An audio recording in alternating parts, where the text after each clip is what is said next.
Heli 47 tahun, ibu rumah tangga asal Oku Selatan ini terus menunduk saat polisi dari Polres Muara Enim menangkapnya. Polisi menangkap tersangka karena mengedarkan sabu-sabu setelah polisi mendapat laporan. Tersangka tertangkap saat berada di Pasar 3 Muara Enim, Sumsel.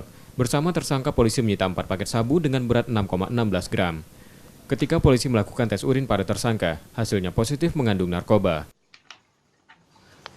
Tersangka ini sudah berapa kali pernah menyerahkan barang narkoba ini kepada pembeli. Tidak, Pak. Jadi kita pastikan ada dugaan keterlibatan dengan tersangka. Oleh karena itu, tersangka ini kita amankan untuk kita lakukan proses penyidikan lebih lanjut.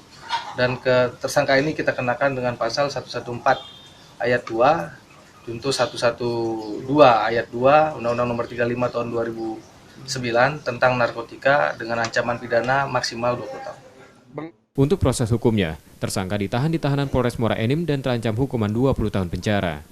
Amriza Nur Satria, Kompas TV, Muara Enim, Sumatera Selatan.